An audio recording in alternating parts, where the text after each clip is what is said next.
late game execution. No, ain't no party like a Diddy party, so. Yeah, that's what's up.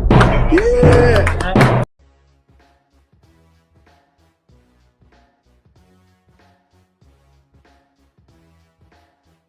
Well, I did say I'll get back on here if something big happened. And something big has happened. This NBA offseason has been one of the most interesting off seasons. Or I should say, not even off season, but free agency has been one of the most interesting free agency and off seasons I've seen in a long time. It's very weird. See, I feared going into this off season, very bad things were going to happen to the Bucks. Everybody's so bent on Giannis leaving Milwaukee. It's the most weirdest thing. You know, at Gen Z, I learned in the last couple of years, they are a very, very, very, very weird bunch. I know I have some Gen Z subscribers on here. I'm sorry, but not all y'all, but some of y'all are very weird. You know, some of y'all believe anything someone tells you, and some of you do not think very well. But anyways, outside of Giannis, I feel like we're going to get stuck with Dame. The torn Achilles or ruptured Achilles, and some of those wings were going to leave, but everybody stayed. Bobby Portis signed. Gary Trent Jr. signed. Re-signed. Taurean Prince re-signed. And I was like, ooh, how about Kevin Porter Jr.? Kevin Porter Jr. re-signed. I was like, okay. All right, I like what I'm seeing. And then we saw Brook Lopez leave for LA. Was it like 2 years, 18 million a year or something like that? I forgot the exact number. But he leaves, goes to the Clippers. Not the Lakers, but the Clippers. He goes to the nursing home ward team. And trust me, the Clippers are the nursing home team right now because I don't think there's a single young person on that team under 30. Maybe they might be, but it's very little. Maybe there's was it Derrick Jones Jr.? But I think he approaching 30. But everybody, all the big pieces on that team are above 30 years old. Norman Powell, over 30. I think he's like 31. Kawhi Leonard going to turn 34 soon. James Harden be 36 in August. Nicholas Batum, if they keep him, I think he's approaching 40. Zubac, I think he's pushing 30 soon. And now they got Brook Lopez, who's approaching 37 to 38 next season. I think he just turned 37. Might even turned 38. No, he just turned 37. So that's the nursing home team right there. They are the equivalent to Pittsburgh Steelers in the NFL, who are also a nursing home team with all them old people they got on that team. So long, Brook Lopez. We thank you for your services. You came in, you did well. Towards the end of his tenure in Milwaukee, you can see some of the slides he was slowing down. Not what he used to be, and what he used to be even back when he was in Stanford with his brother when they was the Damian duel. They wasn't always the quickest. Well, the most 7-footers, there are some 7-footers that are freakishly quick, laterally and running up and down the court. Look at Victor Wembanyama, but they wasn't the quickest. And I'm pretty sure that age and nutrition has caught up with them so long. And then I go to sleep Monday night thinking, who are the Bucks going to get at center? First, I thought it was going to be Mark Williams because they was thinking about Mark Williams, the same Mark Williams that was traded to the Lakers, but the trade was rescinded because Mark Williams was injured. Oh, he goes to the Phoenix. Oh, actually joins me out here in Phoenix. Goes to the Phoenix Suns. So he's off the table. Then I heard the French Ben Wallace was on the table. I heard the Bucks was interested in him. He goes to the Knicks. And then people are talking about DeAndre Ayton. No, I don't want no damn DeAndre Ayton. No. Hell no. And I'm like, well, it's going to suck without a center this year. And then I wake up and go to work the next day, and I find the best news ever. First, how it was presented to me, Dame Lillard has been waived. And I was like, oh my. And then I saw Bucks has signed a deal with former Indiana Pacers center, Miles Turner. And then I was like, oh dear, is it Christmas in July?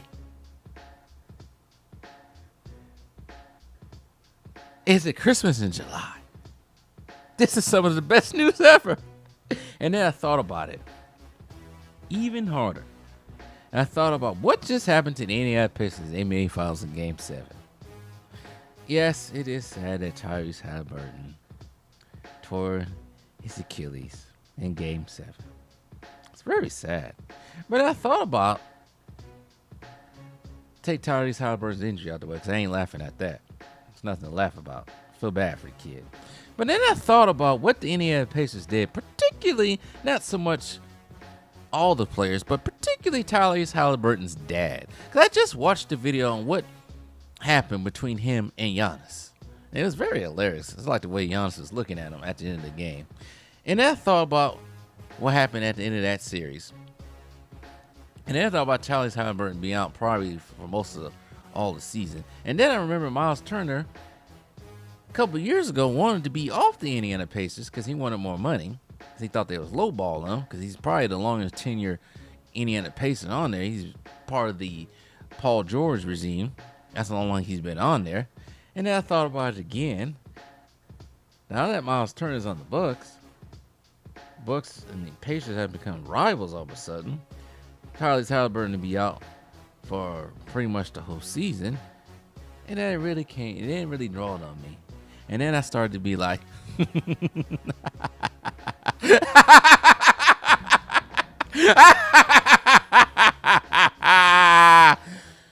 yes, I had to laugh. I was elated. I was laughing my ass off on Tuesday morning because that's how funny it is. Not so much funny at Tyrese Halliburton's injury, but it's very funny that without even shooting the basketball, the Bucks pretty much nailed the coffin in the Pacers rematch of whatever they think they can get a rematch of in the upcoming season next season. All those rings are squashed. Finito. Because no Miles Turner, no Tyrese Halliburton. They still got Pascal Siakam. Okay, maybe got Naismith and the other guard they got. I can't think of his name right now. It's hitting them threes. The other Canadian I can't think of right now. But that won't be enough. And then I thought about the Boston Celtics, how much they freaking got rid of it, destroyed their team over there. And I'm like, this all worked out pretty well. Top teams in the East are probably going to be the Bucks, not in order. Knicks, maybe the Hawks. I've seen what they're doing down there. Orlando Magic, maybe. Detroit Pistons still going to be in there. Cleveland's still going to be in there somehow, some way. 76ers are going to be trash. Boston's going to be subpar.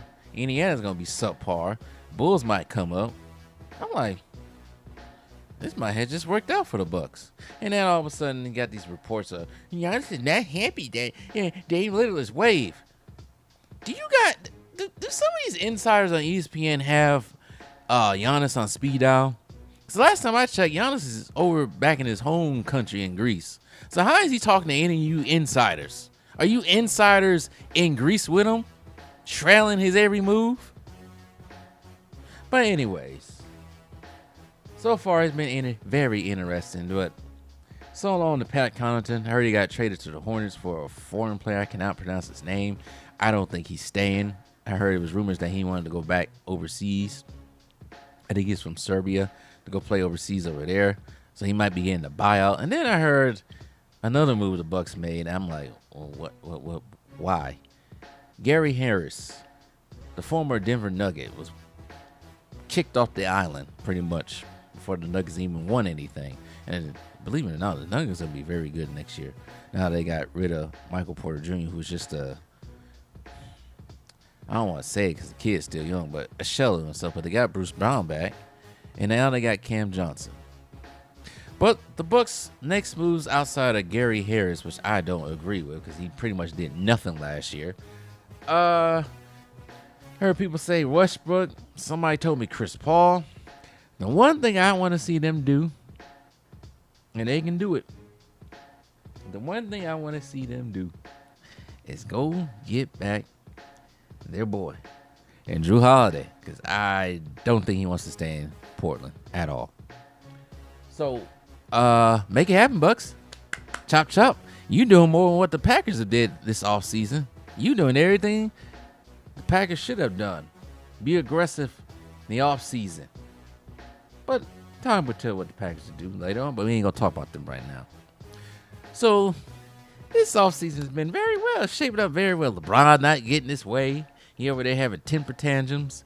Everybody think he's still going to be good, but I'm telling you, there's going to be a sabotage in the machine over there with Kevin Durant, believe it or not. Oh, Houston's going to be good. Houston's going to be good. Well, we'll see, because we've seen KD not do jack squat for the last 4 years now. OKC's still going to be OKC. Other teams are getting better. And everybody's all mad at the Bucks and Giannis for getting rid of Dame. Well, you know what? If you guys watch Bucks basketball, you realize Dame Lillard ain't the same Dame Lillard from 6, 7, 8 years ago.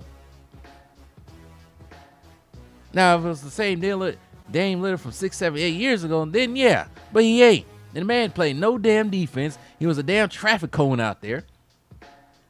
He did nothing. Now you want to blame it on y'all. Shut your ass. I'm tired of y'all, man. So sick of y'all. But anyways, goodbye, Dame. Don't let the door hit you on the way out. I know you wanted to be Miami with the Miami's down there, but take your ass to Miami if you want to go down there in a year or so when you recover from your injury. They'll be waiting on you. Everybody want to be in Miami. Anyways, I'm part of the old school. If I was an NBA and somebody signed me to a contract worth millions, I don't care where I'm playing at. Okay, I do care where I'm playing at. As long as it's not Memphis, I'm fine. Or Atlanta. The reason why I said not Atlanta because I have terrible allergies in Atlanta the last time I went. But as long as it's not Atlanta or Memphis, fine. Fine. I'm playing anywhere except for those two cities. But anyways, I'm not here to worry about IG models and 304s at strip clubs and nightclubs. No, I'm here to play ball. That's the point of being in the NBA. Play ball. Winning. Enough with this individual bull. Anyways, try not to swear. I've been trying not to swear for the last 13 minutes now. But this has been a very great offseason. And one more time for the Indiana Pacers.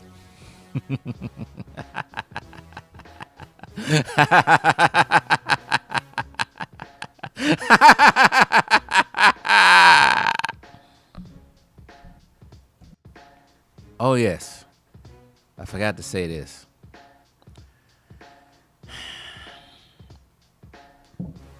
Well, yeah. I'm coming back next season. Yeah, I'm coming back in October. Yeah. Limited, though. Limited. I'm not doing what I did last season. I'm going to be very limited on this channel. But, yeah, I'm coming back in October to see how this season shape up. Because this season so far looks very interesting. And as long as the Nuggets, as long as the Dallas Mavericks do not cave to LeBron's pressure trying to get him over there, this season should be very fun. Indeed. But one more time for the Indiana Pacers.